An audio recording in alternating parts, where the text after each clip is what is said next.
You wake up. Your wrists are bound with rope.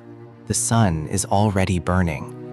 And the only thing standing between you and death is how fast you can carry that stone. This is ancient Egypt. And you are a slave. But not for long. Level 1. Broken Slave. The crack of a whip shatters the desert dawn as rough hands drag you from a conquered village and bind your wrists with coarse rope. You wake in a crowded slave pen beneath Memphis, the air thick with dust, sweat, and the low murmur of dozens of broken souls. Your name is gone, replaced by a number barked in a language you barely understand. Each day you haul limestone blocks under a merciless sun, your feet bleeding against scorching sand, guards watching your every stumble with cold eyes. Hunger gnaws at your ribs. The daily ration of coarse bread and warm water barely keeps you standing. The Nile glitters cruelly in the distance, a ribbon of life you cannot touch. You are property. You are nothing. And yet, deep inside the hollow of your chest, a tiny, stubborn spark refuses to die. Level 2. The Sandcrawler. You have lived through your first brutal month in the quarries, and survival itself becomes your first victory. You learn quickly which overseers are distracted at midday, stealing extra scraps of dried fish and onion from the communal baskets. Your hands, once soft, are now calloused and cracked, tools in themselves. You discover a few words of Egyptian whispered by a kind old mason who takes pity on you, and those words become keys. You learn where the water is coolest, which shadows offer relief, which guards can be softened with respectful bow. At night in the pen, trembling with exhaustion on a thin reed mat, you carve small marks into the mud wall. Days survived, lessons learned. You are still a slave, but you are a slave who is watching, listening, and quietly refusing to break. Level 3. The Stonecutter. Your endurance and precision with a chisel have not gone unnoticed. A senior craftsman selects you from the quarry gangs and puts you to work shaping stone in a workshop near the temple complex. For the first time, your hands create something instead of merely destroying themselves against raw rock. You learn the grain of granite, the patience of alabaster, the secrets of how a stone must be struck to split cleanly rather than shatter. You earn a slightly better ration, real bread, lentils, even a small cup of weak beer, and sleep in a slightly less crowded hall. Other slaves look at you with a mixture of envy and hope. You still wear no sandals and own nothing, but your skill is a form of power, invisible and growing quietly beneath the surface, like the floodwaters of the Nile. Level 4. The Hidden Reader.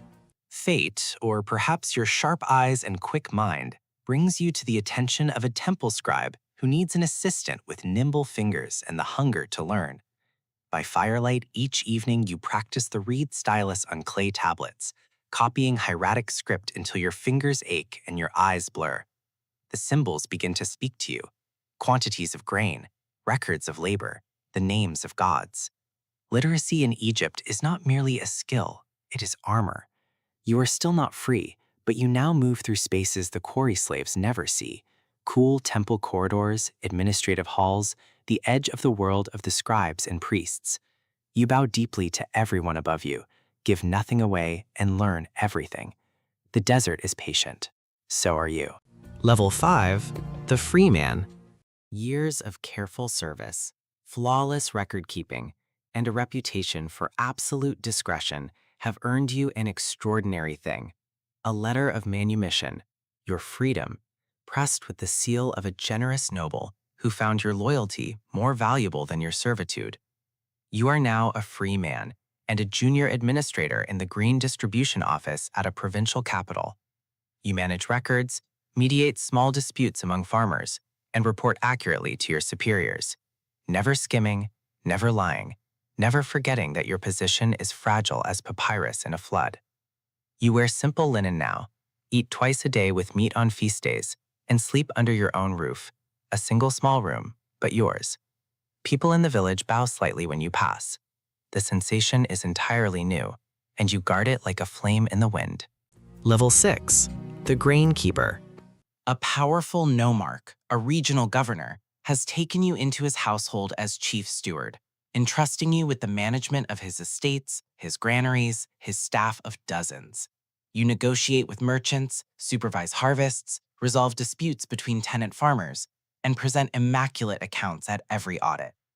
The nomarch tests you twice with deliberate temptations: a purse of gold left unattended, a false accusation, and each time your integrity protects you like a shield of cedar. His trust deepens into something rare, genuine respect.